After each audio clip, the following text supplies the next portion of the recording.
जितना संसार में दान है, गौदान, भूमि दान, अन्न दान, श्रम दान, जितने दान हैं, उनमें सबसे अधिक जो पुण्य मिलता है वो कथा को सुनने से मिलता है। मान लो तुमने कभी भूमि दान नहीं की किसी अच्छे कार्य में, किसी गौ का दान नहीं कर पाए, या और कुछ भी अन्न दान नहीं कर पाए, धन दान नहीं कर पाए, तो क्या करो? कथा सुन लो तो समझो सारे दान कर ले। पुराण श्रवणम संभोर नाम संकीर्तनम तथा कल्पद्रुम फलम सम्यं मनुष्याणाम न संशयः। कहते हैं कि शिव महापुराण कथा का जब कोई श्रवण करने लगता है, उस समय जैसे कल्प वृक्ष के नीचे बैठने पर जो मांगो मिल जाता है, ऐसे ही शिव महापुराण की कथा, भगवान शंकर का नाम संकीर्तन, इसको करने वाला जो कुछ भी चाहता है वो उसको प्राप्त हो जाता है। हम सिर्फ कथा के लिए आते हैं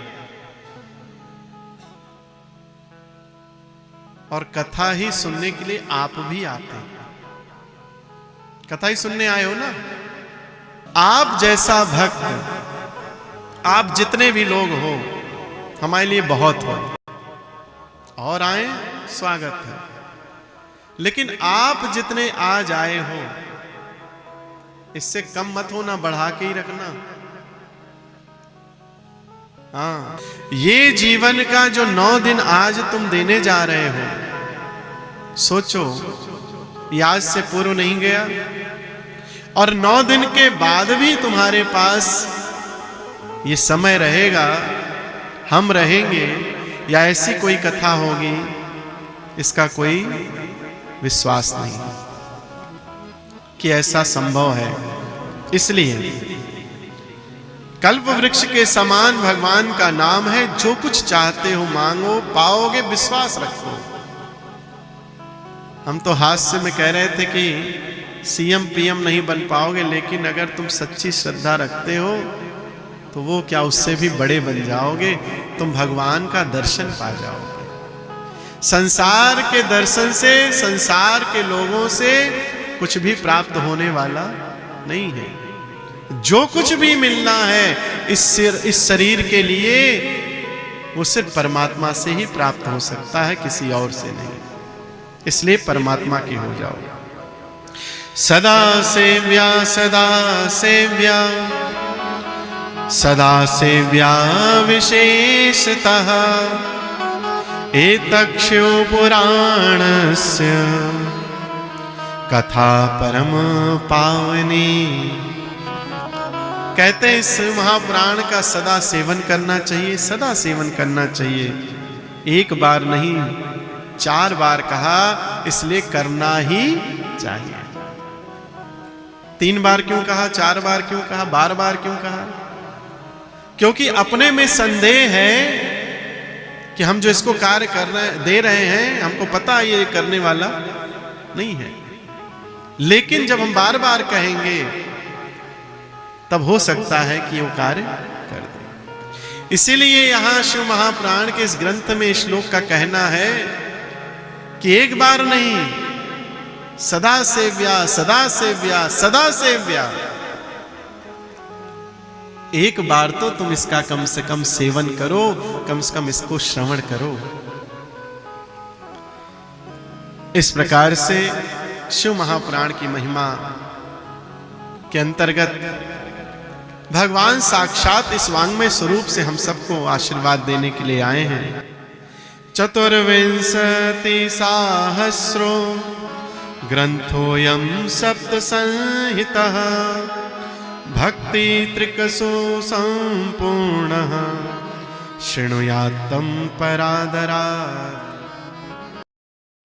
इस शिव महापुराण के अंतर्गत 24,000 श्लोक हैं।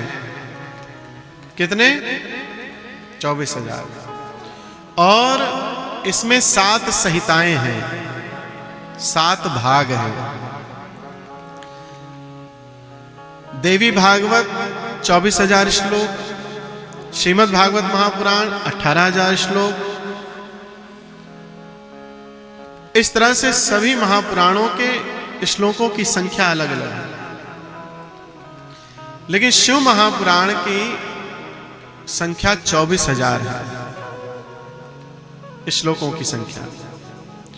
और इन 24,000 श्लोकों से यह ग्रंथ पूर्ण है।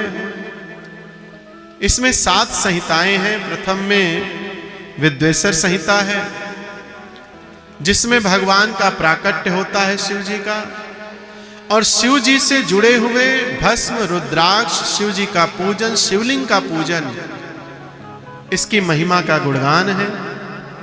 फिर दूसरी रुद्र संहिता है, भगवान शिव के अन्य रूपों के प्राकट्य की कथा है। तीसरी शतरुद्र संहिता है, जिसमें भगवान के कई अवतारों की कथा है।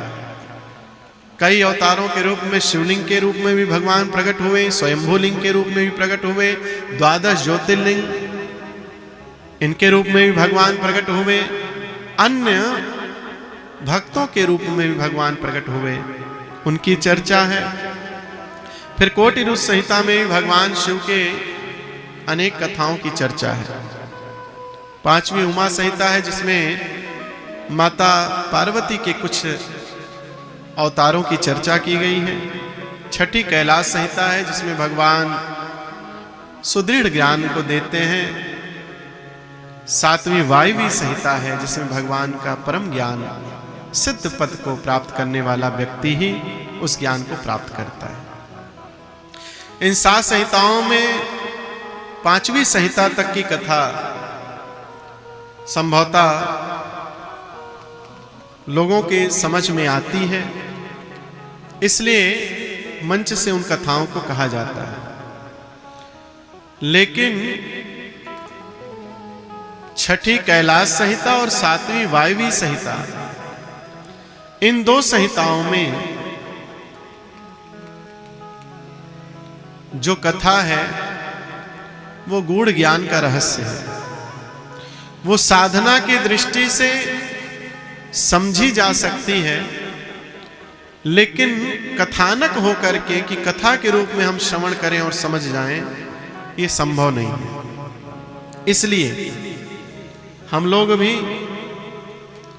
उसका सार तत्व तो हम आपको समापन दिवस की ओर जब चलेंगे तो अवगत करा देंगे, लेकिन कथानक जो चलेगा विषय, वो उमा संहिता तक की कथा हम लोग विशेष रूप से श्रवण करेंगे। तो उन्हीं 7 संहिताओं से यह शिशु महापुराण ग्रंथ भगवान के विराट स्वरूप का परिचय कराता है, और इसकी कथा अश्वमेध यज्ञ, वाजपेयी यज्ञ आदि यज्ञ करके भी लोग प्राप्त नहीं कर सकते हैं। जो नित्य भी आधा श्लोक, 1 श्लोक, आवश्यक नहीं है कि आपको संस्कृत पढ़ना आना चाहिए तभी ग्रंथ आप पढ़ सकते हैं। अगर आपको हिंदी भी आती है, संभवतः सभी लोग पढ़े लिखे हैं, इतने तो पढ़े लिखे ही हैं कि हिंदी पढ़ सकते हैं। हम कथा सुनाकर चले जाएंगे, लेकिन ये पूरे ग्रंथ की कथा नहीं सुना पाएंगे। और हम ही नहीं,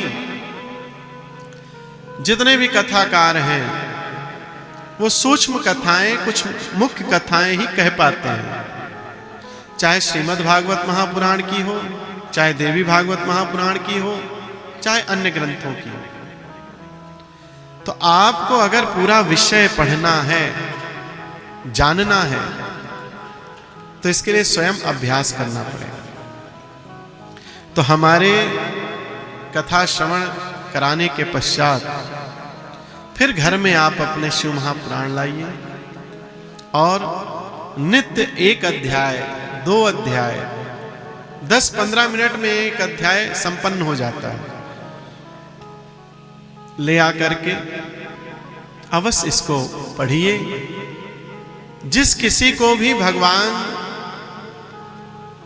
कि चरण शरण में अपने जीवन को लगा करके अपने परिवार का पालन पोषण करते हुए परमात्मा की प्राप्ति करनी है, उसको कथा श्रवण से अधिक नित्य निरंतर कथा में अपने आप को पिरोने के लिए कथा पढ़ना भी चाहिए।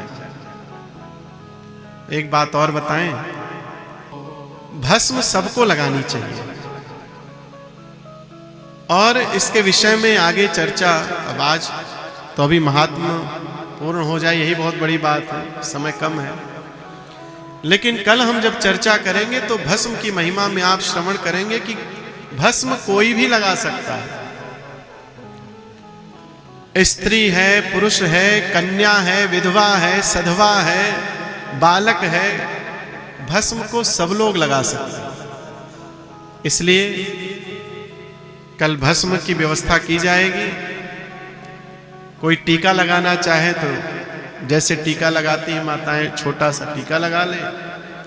कोई त्रिपुंड लगाना चाहे तो हमारे जैसा बढ़िया मस्तक भर ले, जिसको जो मन में आए। लेकिन यहाँ जो बैठे वो भस्म लगा कर बैठे, कम से कम 9 दिन तो इस कल्याण के कार्य में आप हमसे जुड़ करके भगवान की कृपा पात्र बन जाएंगे।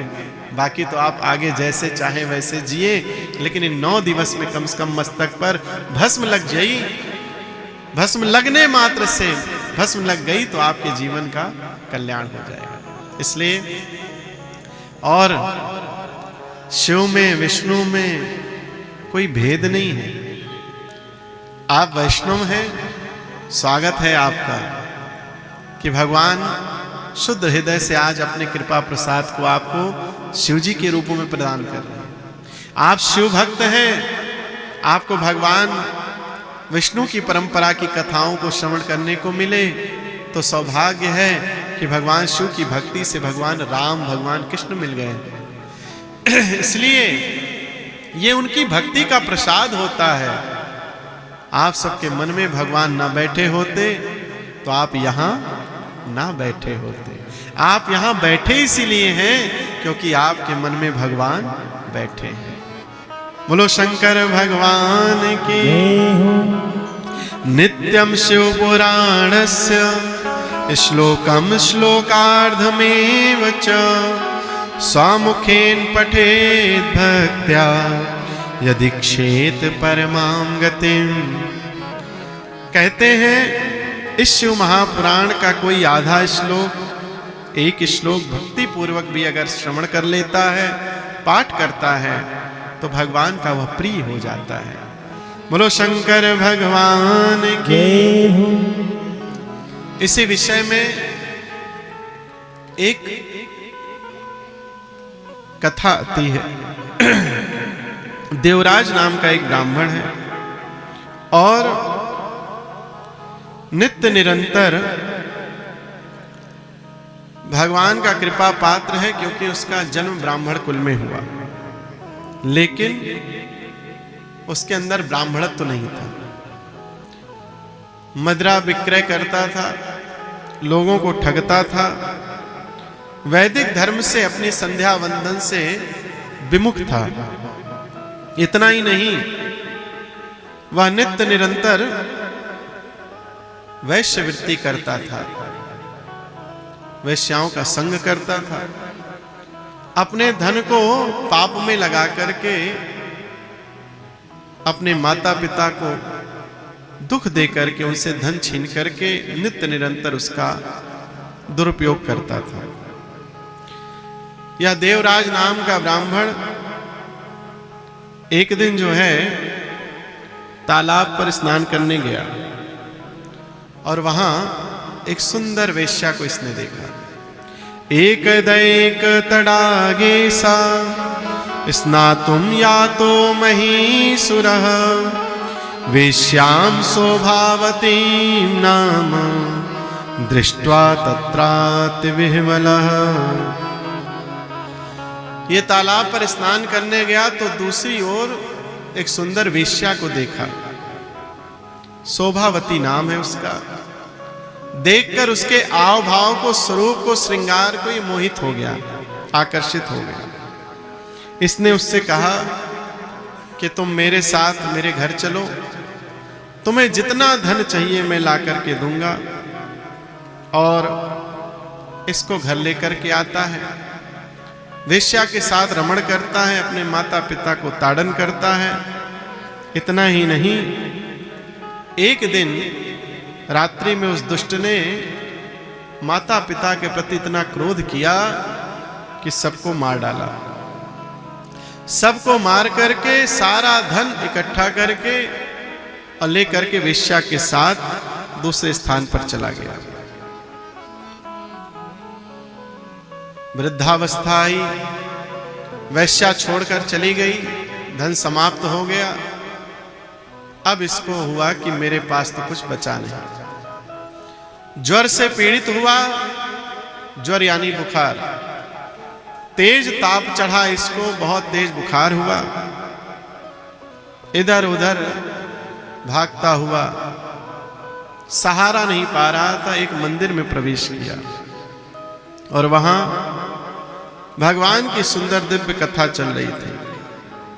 कथा को श्रवण किया। कथा के श्रवण करने के पश्चात थोड़ा समय उस मंदिर में ही व्यतीत किया। तेज ज्वर का और ताप चढ़ा और इसकी मृत्यु हुई। मृत्यु होने के बाद यमपुर से यमराज आ गए। यमराज आए, बोले चलो भाई, कहां? हमारे साथ। भगवान शिव के पार्षद आ गए। बोले कहां ले जा रहे हो?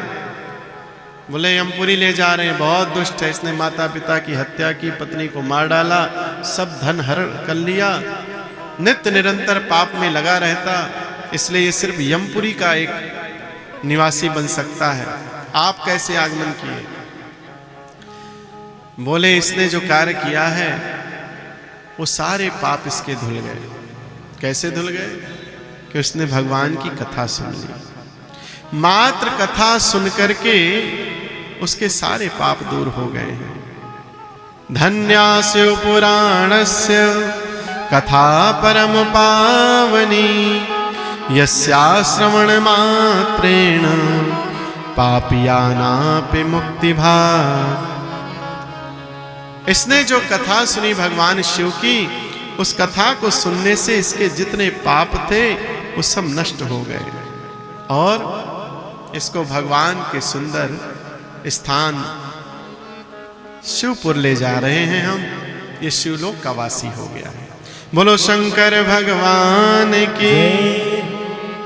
इसी रूप में आगे एक और कथा आती है। दो कथाएं महात्म्य हैं, बस उस कथा को कह करके और फिर उसका पश्चात आज कथा का विश्राम महात्म पूर्ण हो जाएगा। कल से हम लोग शिव महापुराण के विद्वेश्वर संहिता की ओर चलेंगे। महाराज, समुद्र निकटे देशे ग्रामो वास्कल संज्ञकः, वसन्ति यत्र पापेष्ठा वेद धर्मोज्झिता जना। वास्कल नाम का एक गांव है और जहां पर वैदिक धर्म से विमुख महापापी ब्राह्मण लोग रहा करते थे। ये इतने पापी थे कि एक दूसरे का व्यवहार नहीं करते थे, कभी संध्या वंदन पूजन नहीं करते थे, सारे लोग विषयों में लगे रहते थे। अपनी कामनाओं की पूर्ति करने के लिए ही नाना प्रकार के पाप किया करते थे। इसी स्थान पर एक विंदुक नाम का ब्राह्मण रहता था। पहले तो भगवान का भक्त था, लेकिन संगत ऐसी हुई कि मदिरा आदि का पान करने लगा, व्यभिचारी हो गया। इसकी एक पत्नी थी चंचुला। वो नित्य निरंतर अपने पति की सेवा में रहती थी, कभी एक क्षण भी अपने पति से पृथक किसी पुरुष का विचार नहीं करती थी। इधर बिंदुक वैश्यावृत्ति करने लगा तो कई कई दिन तक घर नहीं आता था, और जब आता चंचुला उससे प्रश्न करती कि तुम कहां थे, तो कह देता मैं दूसरे नगर गया था व्यापार करने, या वहां गया था वहां गया था। बाद में आव भाव से पता चल गया कि यह किसी दूसरी स्त्री के संग में है, हमसे प्रेम नहीं करते हैं। और बड़ी पीड़ा हुई। कुछ दिन के लिए जब पुनः बिंदुक चला गया तो आज इस चंचुला के मन में भी काम जागृत हो गया, कामुक हो गई, और इसने भी किसी पर पुरुष का संग कर लिया, दूसरे किसी पुरुष के साथ रमण कर लिया। एक दिन दो दिन बीता, अचानक से एक दिन जो है इसका पति उस समय आ गया जिस समय ये दूसरे पुरुष के साथ रमण कर रही थी। पकड़ लिया, खूब तो ताड़न किया, खूब पिटाई की, खूब मारा, उस पुरुष को भी खूब मारा, वो भाग गया, और अपनी पत्नी को खूब मारा। मारने के बाद अपनी पत्नी से कहता है कि तुम्हें भी अगर ऐसा सुख चाहिए तो मेरी आज्ञा माननी पड़ेगी। क्या आज्ञा है? बोले कि जैसे मैं वेश्याओं के पास जाता हूं तो धन देकर के वेश्यावृत्ति करता हूं, ऐसे ही तुम मुझे धन कमा करके दो। दूसरे पुरुष जब तुम्हारे साथ संबंध बनाने आए, रमण करने आए, तो उनसे धन मांगो और वो धन हमको दो, जिससे कि मैं अपने वेश्यावृत्ति के सुख को उठा सकूं। इतना पापी कौन होगा? ऐसा पापी जो अपनी पत्नी से कहता है कि आप वेश्यावृत्ति करो। यह बिंदुक महाघोर पापी कुछ दिन बाद मर गया। मरने के बाद प्रेत बन गया और महाराज कुछ दिन अवस्था जब चंचुला की भी वृद्धावस्था की ओर बढ़ी तो नगर से कुछ लोग जो है शिव जी की यात्रा के लिए गोकर्ण क्षेत्र की ओर जा रहे थे। इसको पता चला कि बंधु बांधव यात्रा में जा रहे हैं। इसके मन में आया कि हमने बहुत पाप किए, मेरे पति भी शरीर छोड़ गए, उन्होंने भी मुझसे बड़े पाप कराए। चलो आज तीर्थ यात्रा में चल लेते हैं, मेरा कुछ पाप कट जाएगा। ये विचार करके और यह गोकर्ण क्षेत्र में अपने संबंधियों के साथ चल देती है। महाराज यात्रा में जाती हुई इस चंचुला को एक मंदिर में शिव कथा सुनाई दी। वहां शिव जी की कथा एक ब्राह्मण देवता कह रहे थे। इसको आवाज पड़ी, ये थोड़ी देर के लिए थक गई थी तो बैठने चली गई। जब बैठी तो उसी क्षण शिव महापुराण का चरित्र चल रहा था कि नरक में क्या क्या यातनाएं मिलती हैं जब प्राणी पापी होता है, और जिस तरह का उसने पाप किया है उस पाप करने पर उसको क्या नरक में भोग मिलता है, उसकी चर्चा चल रही थी। उस समय चर्चा आई कि जो कामुक स्त्रियां अपने पति को छोड़कर किसी और से व्यभिचार करती हैं, दोषपूर्ण जीवन व्यतीत करती हैं, वह जब यमपुर जाती हैं तो लोहे की सलाखों से, लोहे के डंडों से जो है उनको छिद्र किया जाता है, चोट पहुंचाई जाती है। यह इसके कान में पड़ा। अब तो इसको और घबराहट हुई, भय हुआ कि मैंने तो बड़े पाप किए हैं, मेरे अंदर कितने लोहे के जो है क्षण घुसेड़ी जाएगी, प्रवेश कराई जाएगी हमारे अंगों में। भयभीत हो गई। जब कथा संपन्न हो गई, सब चले गए श्रोता, तो ये उन ब्राह्मण देवता के पास पहुंची और त्वमेव मे गुरुर्ब्रह्मस् त्वं माता त्वं पितासि च उद्धरोद्धर मां दीनां त्वामेव शरणं गताम्। हे ब्रह्मन, आपकी कथा हमने सुनी, आपके चरणों में बारंबार प्रणाम है। आप हमारे उद्धार के लिए हमको बताइए, हमारा उद्धार कैसे हो। हम आए, आपकी कथा हमने श्रवण की, बड़ा भय हो गया है कि हमको नरक भोगना पड़ेगा, नरक की यातनाएं हमने सुनी, अब हमारा उद्धार कैसे हो। तो आप हमारे माता पिता हैं, तो हे ब्राह्मण देवता, गुरु रूप से हम आपको स्वीकार करते हैं और हमारे कल्याण का साधन आप बताइए कि हमारा यह पाप कैसे समाप्त हो और कैसे भगवान में हमारी भक्ति बढ़े। तब पश्चाताप पाप कृता पापानां निष्कृतिः परा सर्वेषां वर्णितं सद्भिः सर्व पाप विशोधनम्। क्या बात कही है। पश्चाताप एक ऐसा स्वभाव है, स्वरूप है, जिससे सारे पाप नष्ट हो जाते हैं। पापों को शोधने के लिए, शुद्ध करने के लिए, कि पाप हमारे समाप्त हो जाएं, उसके लिए सबसे पहले आवश्यक है कि पश्चाताप, कि हमने पाप किया, हमने ये काम गलत किया, हमने अमुक व्यक्ति के साथ व्यवहार अच्छा नहीं किया, पहले हमारे मन में आ जाए। कई लोग दिन भर सॉरी सॉरी,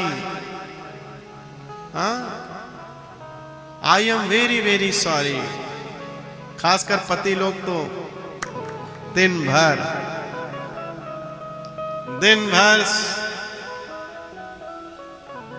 सॉरी सॉरी, गलती हो गई, सॉरी। और माताएं प्रसन्न होती हैं, अच्छा लगता है कि देखो मुझसे माफी मांग रहे हैं, तो और 2-4 बार कहलवाती हैं, मैंने सुना नहीं ठीक से। तो पति फिर पैर पकड़ लेता है, अरे मेरी मां सॉरी सॉरी।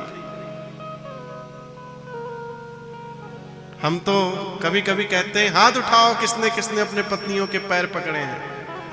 यहां नहीं कहेंगे, लेकिन कह देते हैं तो कुछ लोग उठा देते हैं कि गुरुजी हम इस काम में विजयी हैं, हमने काम किया है। धन्य है वो पतिव्रता नारी जो पतियों की सेवा में लगी है, जो अपने पति के नित्य चरण का स्पर्श करके अपनी मांग पर लगा करके मांगती है कि आप हमेशा हमें सौभाग्य दीजिए, आप हमारे ऊपर आशीर्वाद दीजिए कि हमारा जीवन सुखमय रहे।